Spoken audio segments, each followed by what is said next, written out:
Saudara, kita akan mendengarkan firman Tuhan pada saat ini yang diambil dari kitab 1 Samuel pasal 17 ayat 32 sampai dengan ayat 39 yang bunyinya adalah demikian. Berkatalah Daud kepada Saul, "Janganlah seseorang menjadi tawar hati karena dia, hambamu ini akan pergi melawan orang Filistin itu." Tetapi Saul berkata kepada Daud, "Tidak mungkin engkau dapat menghadapi orang Filistin itu untuk melawan dia, sebab engkau masih muda, sedang dia sejak dari mudanya telah menjadi prajurit." Tetapi Daud berkata kepada Saul, "Hambamu ini biasa menggembalakan kambing domba ayahnya. Apabila datang singa atau beruang yang menerkam seekor domba dari kawanannya," ayat 35, "maka aku mengejarnya, menghajarnya, dan melepaskan domba itu dari mulutnya. Kemudian apabila ia berdiri menyerang aku, maka aku menangkap janggutnya, lalu menghajarnya dan membunuhnya. Baik singa maupun beruang telah dihajar oleh hambamu ini. Dan orang Filistin yang tidak bersunat itu, ia akan sama seperti salah satu dari binatang itu, karena ia telah mencemooh barisan daripada Allah yang hidup. Pula kata Daud, Tuhan yang telah melepaskan aku dari cakar singa dan dari cakar beruang, dia juga akan melepaskan aku dari tangan orang Filistin itu." Kata Saul kepada Daud, "Pergilah, Tuhan menyertai engkau." Lalu Saul mengenakan baju perangnya kepada Saul, ditaruhnya ketopong tembaga di kepalanya, dan dikenakan baju zirah kepadanya. Lalu Daud mengikat pedangnya di luar baju perangnya, kemudian ia berikhtiar berjalan, sebab belum pernah dicobanya. Maka berkatalah Daud kepada Saul, "Aku tidak dapat berjalan dengan memakai ini, sebab belum pernah aku mencobanya." Kemudian ia menanggalkannya. Sedemikian jauh pembacaan firman Tuhan pada saat ini. Saudara-saudara, pada saat ini kita akan sama-sama mempelajari tentang Daud ketika dia menghadapi Goliat. Saya percaya kisah ini tidak asing bagi kita semua. Bagaimana Daud yang berbadan kecil, dia harus berhadapan dengan Goliat yang berperawakan tinggi besar, seorang pahlawan Filistin yang gagah perkasa. Dan Daud bisa mengalahkan orang ini. Oleh karena itu, kalau saya bisa kasih judul untuk khotbah saya pada hari ini, judulnya adalah Facing the Giant, atau menghadapi raksasa. Saudara-saudara, dalam kehidupan ini ada raksasa-raksasa yang harus kita hadapi dan harus kita kalahkan. Raksasa-raksasa ini berbicara tentang situasi, keadaan, tantangan, pergumulan yang bisa saja terjadi dalam kehidupan kita sebagai orang percaya, yang kelihatannya sulit dan tidak ada jalan keluar. Dan bagaimana kita sebagai orang percaya, kita harus menghadapi situasi dan tantangan itu dan keluar sebagai pemenang. Nah, kita akan belajar dari kehidupan Daud ketika dia menghadapi Goliat dan bagaimana Tuhan memberikan kemenangan kepada dia. Saudara-saudara, selain Tuhan Yesus, ya, Raja Daud ini adalah tokoh favorit saya di dalam Alkitab. Ya, kenapa saya memilih dia? Karena dia bukan saja seorang pahlawan yang gagah perkasa, tetapi Raja Daud ini mempunyai banyak talenta yang diberikan Tuhan kepadanya.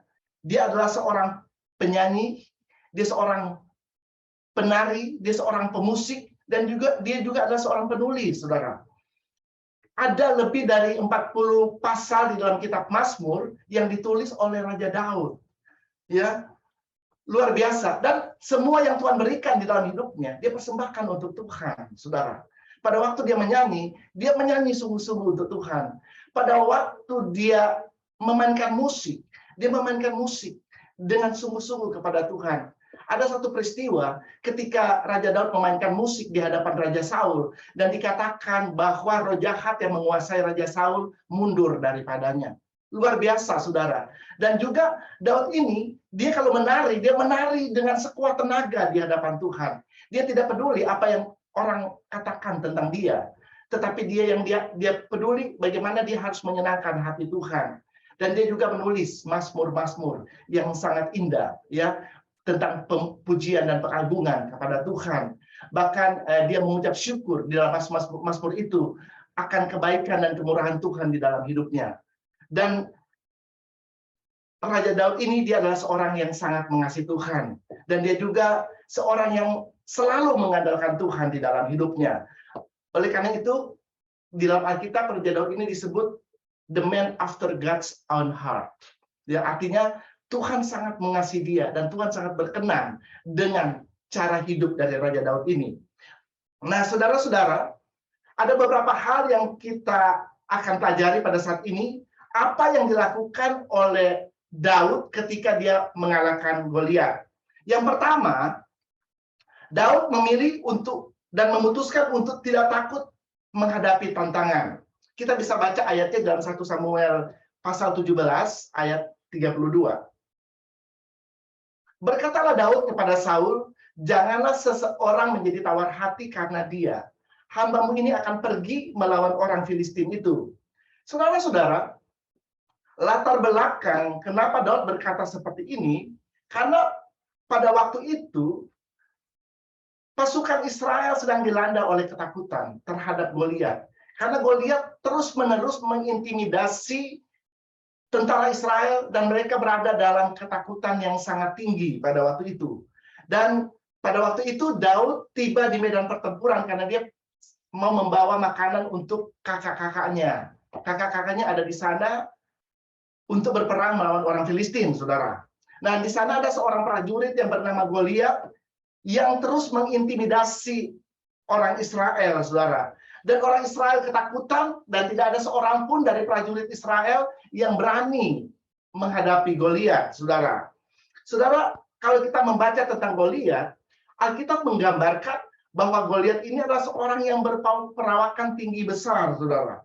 Tingginya 6 hasta sejengkal, dikatakan oleh Alkitab. Jadi, kalau satu hasta itu 45 cm, ya, kalau 6 hasta itu berarti 2,70 meter, 2,7 meter, ya, 2 meter 70 cm, ya, ditambah sejengkal, saudara. Nah, sejengkal ini kira-kira 20 cm. Jadi tinggi Goliat kira-kira 2,9 meter, saudara. Kalau kita bandingkan dengan orang yang tertinggi di dunia yang dicatat oleh buku rekor dunia, itu tingginya hanya 2,72 meter, saudara. Dipegang oleh namanya Robert Wadlow. Tingginya 2,72 meter dari Amerika dia, saudara. Dan kalau Goliat hidup saat ini, maka dia akan menjadi orang yang tertinggi di dunia. Ya, nah kita kembali kepada prajurit Israel yang ketakutan dan tawar hati ketika mereka berhadapan dengan Goliat. Kenapa mereka takut, saudara? Karena yang pertama, mereka melihat perawakan daripada Goliat yang tinggi besar dan dengan baju perang yang dia kenakan dan senjata yang dibawa dia, itu sangat menakutkan, saudara. Dan ini membuat prajurit Israel menjadi takut. Yang kedua, karena Goliat ini terus-menerus mengintimidasi orang Israel. Saudara, bukan cuma 1 hari dia mengintimidasi. Dia mengintimidasi sampai 40 hari, saudara, dikatakan oleh Alkitab. Jadi setiap hari dia maju ke depan dan dia mulai mengintimidasi orang Israel dengan ucapan-ucapannya, dengan perkataan-perkataannya. Sehingga orang Israel menjadi takut, saudara. Ya. Nah, Goliat ini berbicara tentang dunia dan iblis. Iblis dan dunia ini selalu mengintimidasi orang percaya dengan berita-berita yang menakutkan, saudara.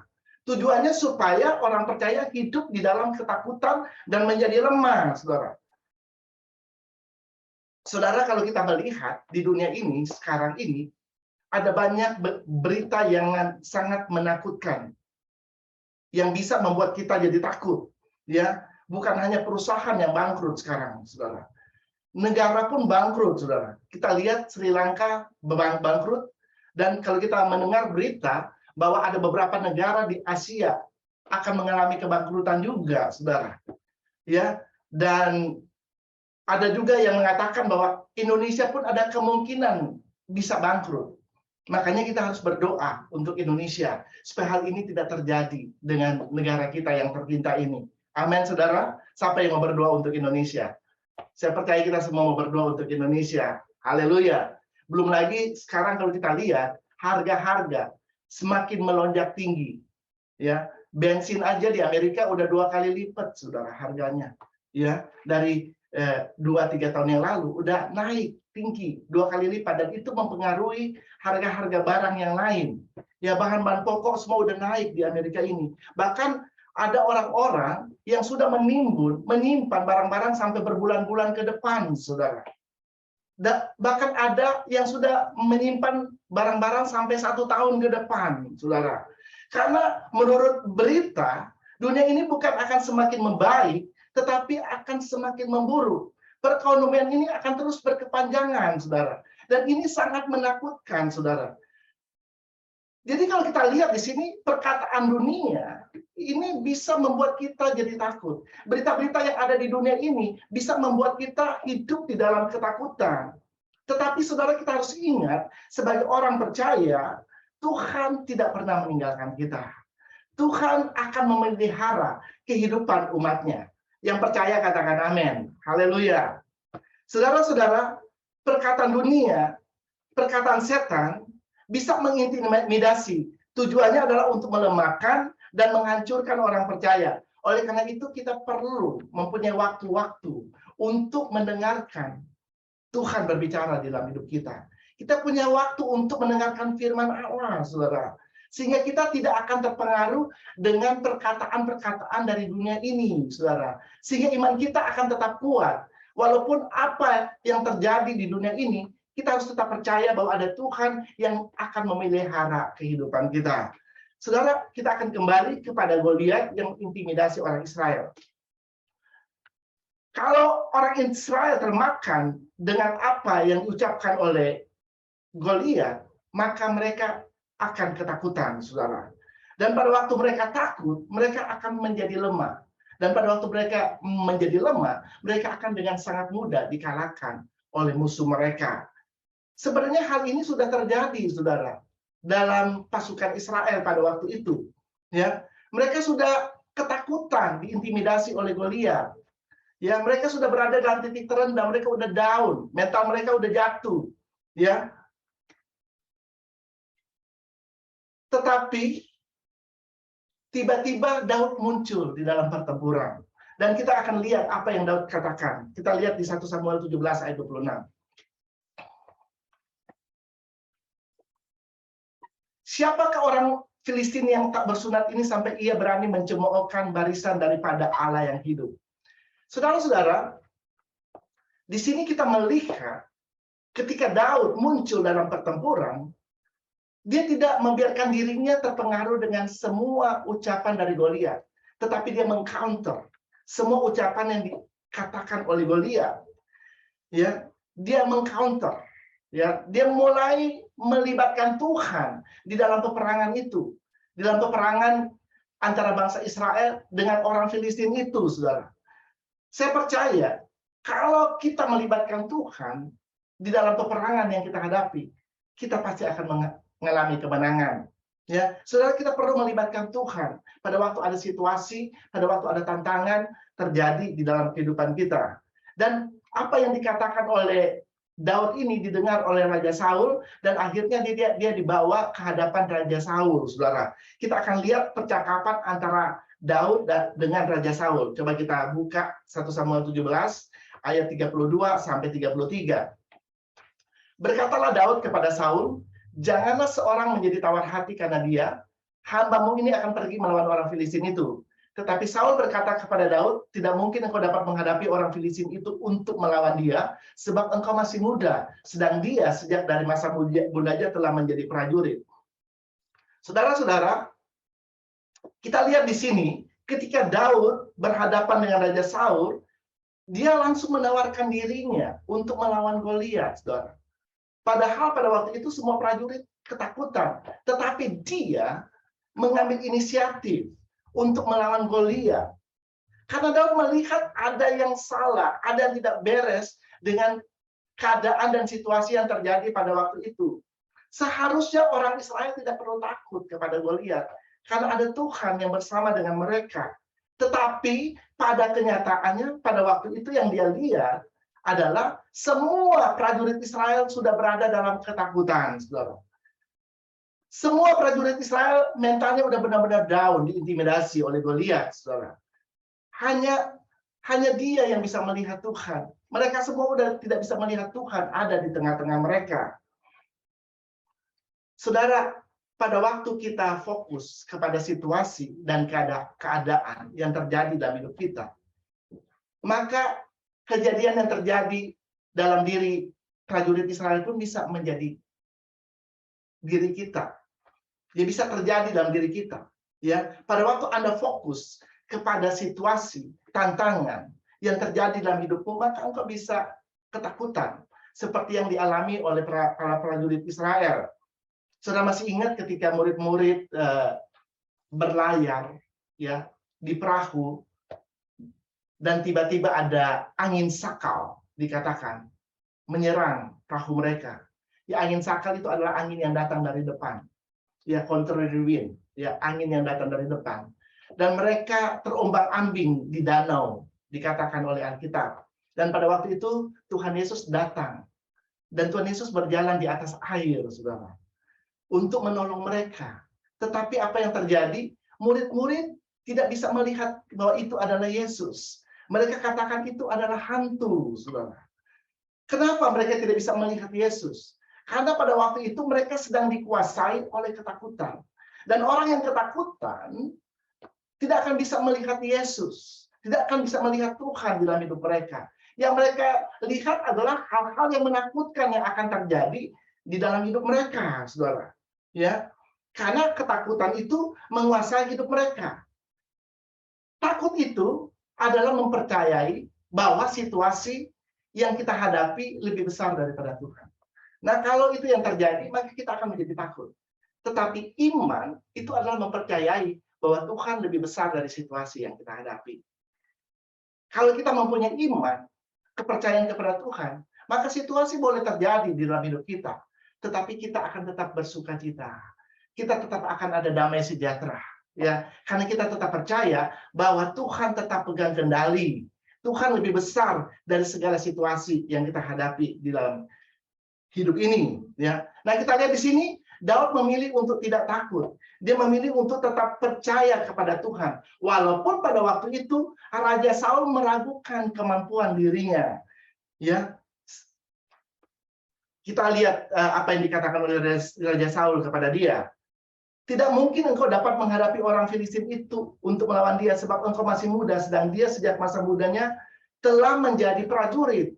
Jadi Raja Saul underestimate Daud pada waktu. Dia bilang ini mission yang impossible. Ya, ini nggak mungkin engkau bisa mengalahkan Goliat. Karena Raja Saul melihat penampilan dari Daud pada waktu itu. Dan dia bandingkan dengan penampilan daripada Goliat. Kalau dilihat dengan kasat mata seperti ini, maka memang Daud ini tidak berimbang dibandingkan dengan Goliat. Pasti dengan mudah Goliat akan mengalahkan Daud, saudara. Ya, tetapi kita lihat respon dari Daud. Daud tetap memilih untuk tetap percaya dan tidak terpengaruh dengan perkataan Raja Saul, saudara. Dia memilih untuk tidak takut dan tetap percaya kepada Tuhan. Dia mau membangkitkan semangat dari pasukan Israel pada waktu itu bahwa ada Tuhan di tengah-tengah mereka. Saudara-saudara yang terkasih dalam Tuhan Yesus Kristus, tantangan dan situasi seharusnya tidak membuat kita lari atau menghindar. Karena Tuhan tidak pernah mengajarkan orang percaya untuk melarikan diri dari situasi dan tantangan yang mereka hadapi. Amin. Ya. Apapun situasi dan tantangan yang kita hadapi, kita harus berani menghadapinya bersama dengan Tuhan. Ya, di sini Daud dia bukan menghadapi Goliat dengan kekuatan dirinya sendiri. Ya, pada waktu Raja Saul meragukan kemampuannya, Daud sebenarnya tidak mengandalkan kemampuan diri sendiri, tapi dia percaya ada Tuhan yang bersama dengan dia, sehingga dia berani untuk menghadapi Goliat pada waktu itu. Demikian juga dengan kehidupan kita sebagai orang percaya.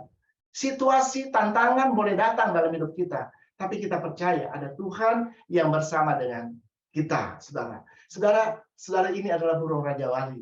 Burung Raja Wali itu tidak akan pernah takut pada waktu ada badai datang. Ya, ketika burung-burung yang lain lari, kocar-kacir pada waktu ada badai. Burung Raja Wali dia tetap hadapi badai itu. Dan pada waktu badai itu datang, dia akan kembangkan sayapnya dan dia akan terbang melintasi badai itu. Itu burung Raja Wali. Dan saudara, ini diumpamakan di dalam Alkitab seperti burung Raja Wali. Ya, apapun situasi yang kau hadapi itu bersama dengan Tuhan dan Anda akan memperoleh kemenangan.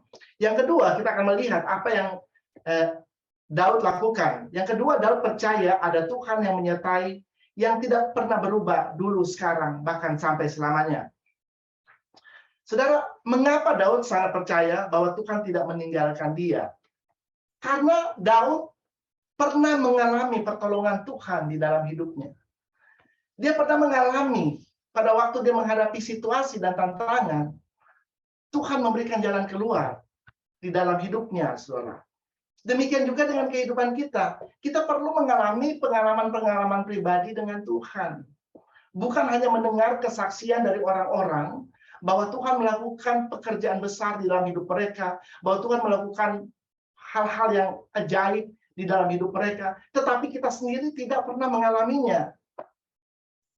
Kita akan melihat apa yang dialami oleh Daud sebelumnya. Ya, kita akan baca dalam 1 Samuel 17 ayat 34 sampai dengan ayat 37. Tetapi Daud berkata kepada Saul, "Hambamu ini biasa menggembalakan kambing domba ayahnya. Apabila datang singa atau beruang yang menerkam seekor domba dari kawanannya, maka aku mengejarnya, menghajarnya, dan melepaskan domba itu dari mulutnya. Kemudian apabila ia berdiri menyerang aku, maka aku menangkap janggutnya lalu menghajarnya dan membunuhnya. Baik singa maupun beruang telah dihajar oleh hambamu ini, dan orang Filistin yang tidak bersunat itu, ia akan sama seperti salah satu daripada binatang itu, karena ia telah mencemooh barisan daripada Allah yang hidup. Pula kata Daud, Tuhan yang telah melepaskan aku dari cakar singa dan dari cakar beruang, dia juga akan melepaskan aku dari tangan orang Filistin itu. Kata Saul kepada Daud, pergilah, Tuhan menyertai engkau. Jadi kalau kita lihat di dalam ayat-ayat firman Tuhan ini, di sini Daud menceritakan tentang pengalaman dia bersama dengan Tuhan kepada Raja Saul. Dia katakan pada waktu dia menjadi gembala untuk menggembalakan kawanan domba dari ayahnya. Dan kalau ada binatang buas, ada beruang, ada singa datang menyerang dombanya, maka dia akan mengejar dan dia akan mengambil domba itu dari mulut singa dan beruang, saudara. Dan kalau singa dan beruang itu menyerang dia, dia akan membunuh binatang buas itu. Dan dia katakan bahwa orang Filistin atau Goliat itu akan menjadi seperti salah satu dari binatang itu, saudara. Ini sesuatu yang luar biasa. Ya, ini adalah perkataan iman yang dikatakan oleh Daud, saudara. Ya. Dan kalau saudara lihat dalam ayat 37, ini adalah statement yang luar biasa. Ya. Dia katakan, Tuhan yang telah melepaskan aku dari cakar singa dan dari cakar beruang, dia juga akan melepaskan aku dari tangan orang Filistin itu. Saudara, ini adalah statement yang luar biasa, saudara. Ya. Dia tahu bahwa Tuhan pernah menolong dia dari mulut singa dan cakar beruang. Dan dia tahu Tuhan yang sama akan menolong dia, melepaskan dia dari tangan orang Filistin atau dari tangan Goliat. Artinya, Tuhan itu tetap sama dulu, sekarang, bahkan sampai selama-lamanya. Tuhan tidak pernah berubah. Kalau Tuhan dulu menolong kita, dia juga akan menolong kita pada saat ini. Karena Tuhan tidak pernah berubah. Kuasanya tidak pernah berubah. Dahulu, sekarang, bahkan sampai selama-lamanya. Seharusnya kita sebagai orang percaya mempunyai mental seperti ini. Kita harus percaya bahwa Tuhan selalu menolong umatnya.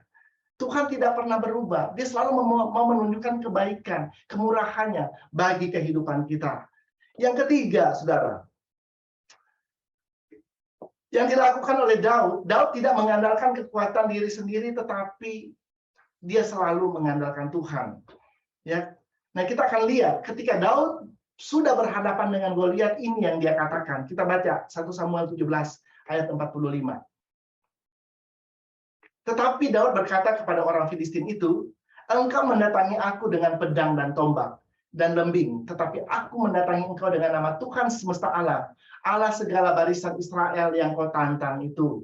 Saudara, kita lihat dalam ayat ini menunjukkan bahwa Daud sangat menggantungkan kehidupannya kepada Tuhan.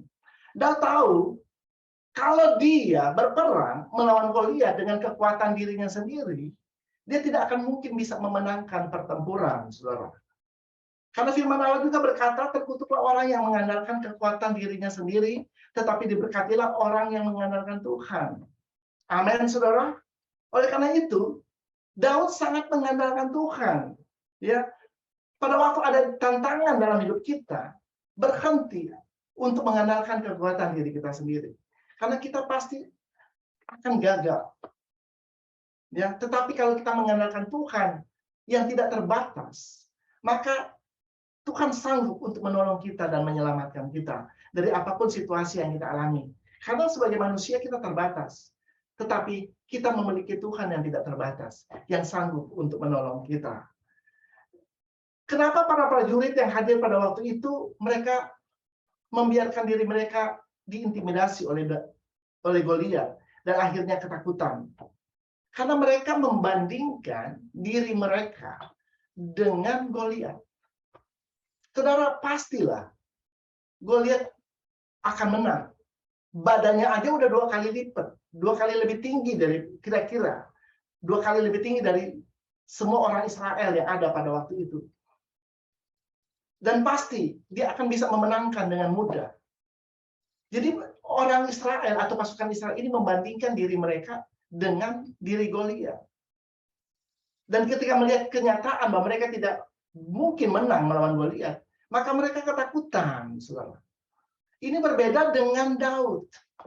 Daud tidak membandingkan dirinya dengan Goliat, tetapi dia membandingkan Goliat dengan Tuhan. Nah, ini beda, saudara. Ya, dia tidak membandingkan dirinya dengan Goliat sekali lagi, tapi dia membandingkan Goliat itu dengan Allah yang dia sembah. Jadi dia meletakkan Goliat ini di hadapan Tuhan. Saudara, kalau Goliat ini diletakkan di hadapan Tuhan, maka Goliat itu nggak ada apa-apanya. Goliat itu tidak berarti sama sekali.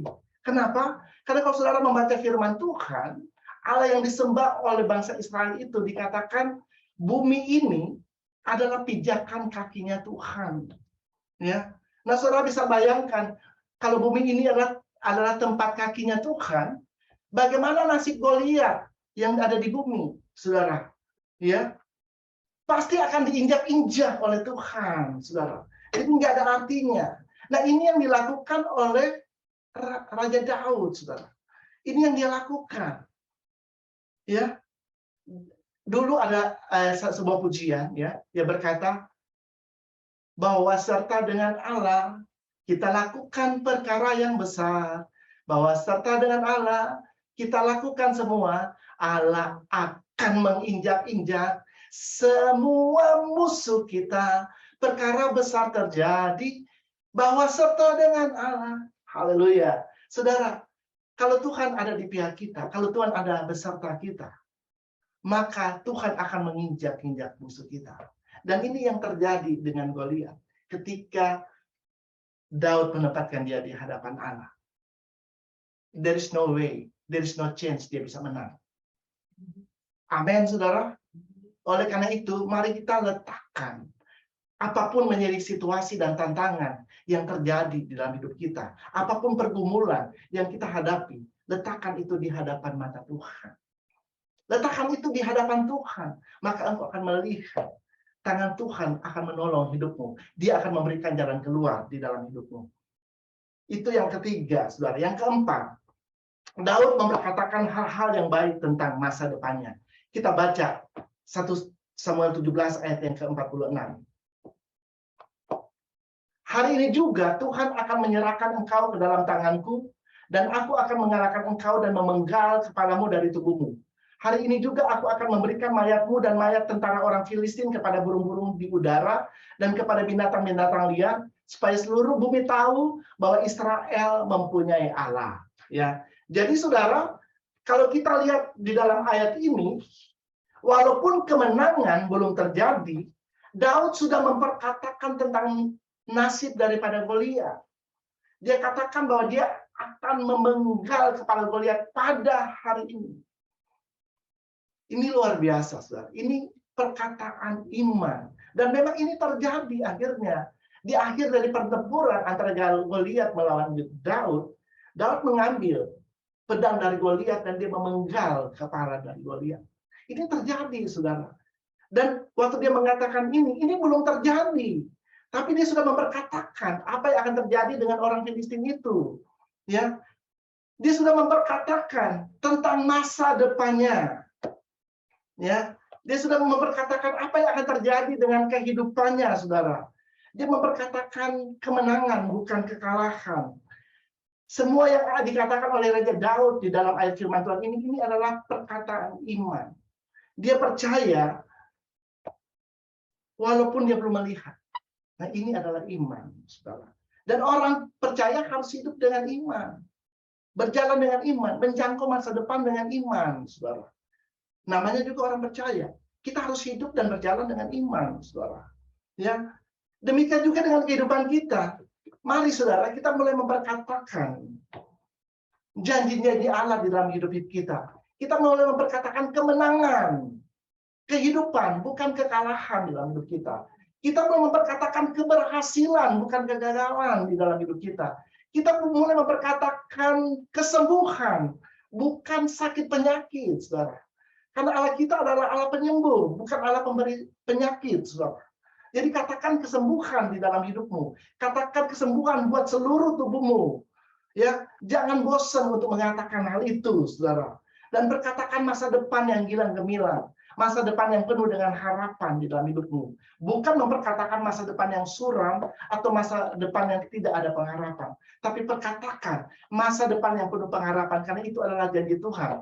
Bahwa masa depan kita sungguh ada. Dan harapan kita tidak akan pernah hilang di dalam Tuhan. Haleluya. Ya. Yang kelima, Raja Daud mengakui bahwa semua kemenangan karena anugerah Tuhan. Kita lihat ayatnya dalam 1 Samuel 17 ayat 47. Dan supaya segenap jemaat ini tahu bahwa Tuhan yang telah menyelamatkan bukan dengan pedang dan bukan dengan lembing. Sebab di tangan Tuhanlah pertempuran dan ia pun menyerahkan kamu ke dalam tangan kami. Saudara-saudara, kita lihat di sini. Ini adalah kerinduan dari Daud, saudara. Supaya semua orang tahu bahwa Tuhanlah yang memberikan kemenangan. Tuhanlah yang menolong, yang menyelamatkan. Dia mau supaya dunia mengenal siapa Tuhan yang mereka sembah, saudara.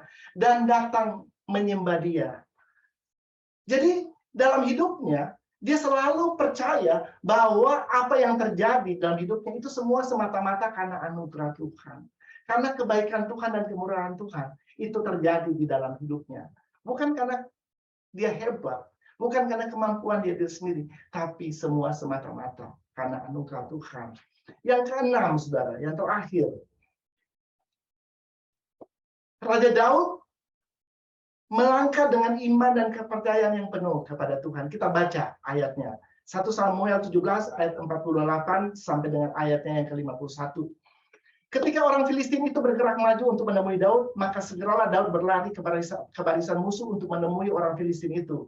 Lalu Daud memasukkan tangannya dalam kantungnya, diambillah sebuah batu dari dalamnya, diumbannya, maka kenalah dahi orang Filistin itu, sehingga batu itu terbenam ke dalam dahinya, dan terjerumuslah ia dengan mukanya ke tanah.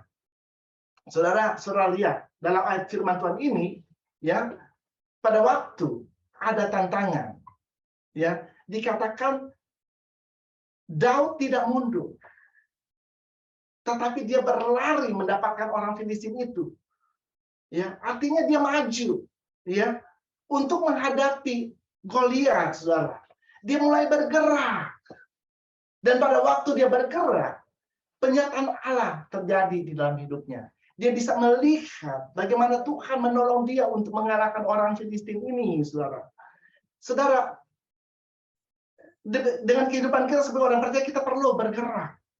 Ya, kita perlu bergerak. Berkali-kali saya katakan dari tempat ini bahwa sebagai orang percaya kita harus bergerak. Amin. Ingat Reinhard Bonke, dia pernah berkata, God doesn't sit with sitter, but he moved with movers. Tuhan tidak akan duduk dengan orang yang hanya mau duduk-duduk saja, tapi Tuhan mau bergerak dengan orang yang mau bergerak. Tuhan mau bekerja dengan orang yang mau bekerja, saudara. Tapi dia tidak akan duduk dengan orang yang hanya berdiam diri saja, saudara. Itu Tuhan. Pada waktu kita bergerak, maka kuasa Tuhan akan dinyatakan.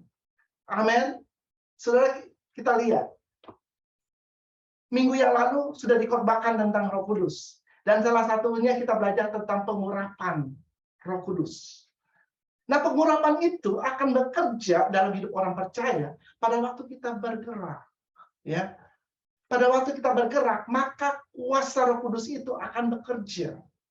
Kita akan menumpahkan tangan atas orang sakit dan orang itu akan sembuh. Kita akan mengusir setan-setan di dalam nama Tuhan. Itu terjadi pada waktu kita bergerak.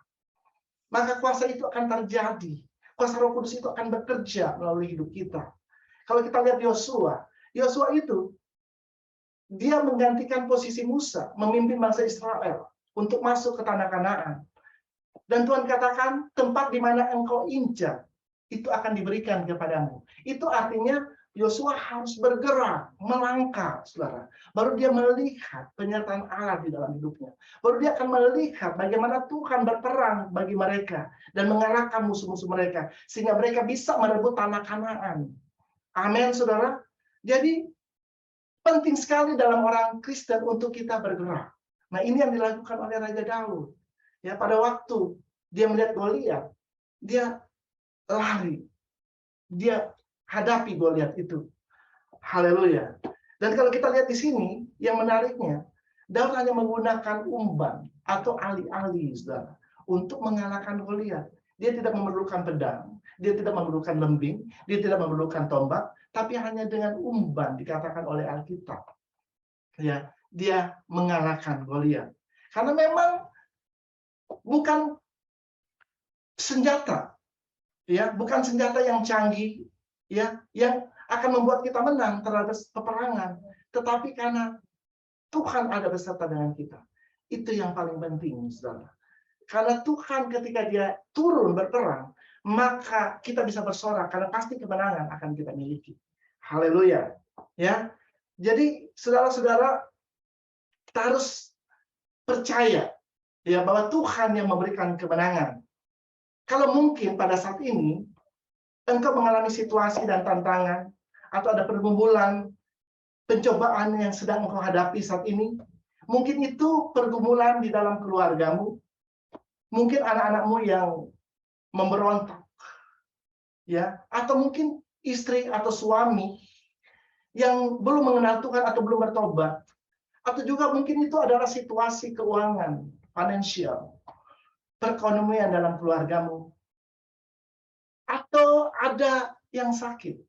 Mungkin itu juga bisa dirimu sendiri yang diserang sehingga engkau mengalami sakit, atau orang-orang yang engkau kasihi mengalami sakit penyakit. Kita harus percaya bahwa sakit penyakit itu bukan dari Tuhan. Karena sakit penyakit itu bukan sesuatu yang baik. Karena yang dari Tuhan adalah segala sesuatu yang baik, itu dari Tuhan. Yakobus 1 ayat 17. Jadi sakit penyakit itu bukan dari Tuhan. Tuhan tidak pernah memberikan sakit penyakit. Dia adalah penyembuh.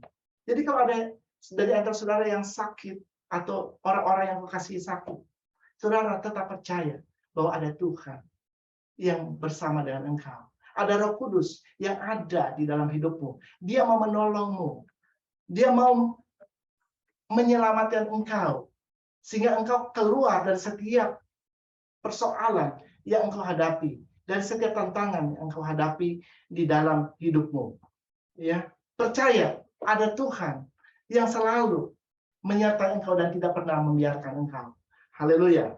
Saudara, hari ini kita sudah belajar tentang 6 hal yang dilakukan oleh Daud ketika dia menghadapi Goliat. Yang pertama, jangan tawar hati atau jangan takut menghadapi tantangan. Yang kedua, percaya ada Tuhan yang menolong dan Tuhan itu tetap sama. Dahulu, sekarang, bahkan sampai selama-lamanya. Dia tidak pernah berubah. Ya, kuasanya tidak pernah berubah. Dulu, sekarang, bahkan sampai selamanya. Yang ketiga, andalkan Tuhan di seluruh area kehidupanmu. Yang keempat, mulai memperkatakan hal-hal yang baik. Mulai memperkatakan janji-janji Tuhan di dalam hidupmu. Dan yang kelima, akui bahwa semua kemenangan itu adalah anugerah Tuhan. Dan permuliakan Tuhan dengan apa yang terjadi di dalam hidupmu. Yang keenam, melangkah dengan iman dan kepercayaan yang penuh kepada Tuhan. Maka saya percaya engkau akan melihat sebagaimana yang Tuhan sudah lakukan dalam kehidupan Raja Daud, itu pun dia akan lakukan dalam hidupmu. Engkau akan berjalan di dalam kemenangan demi kemenangan. Amin.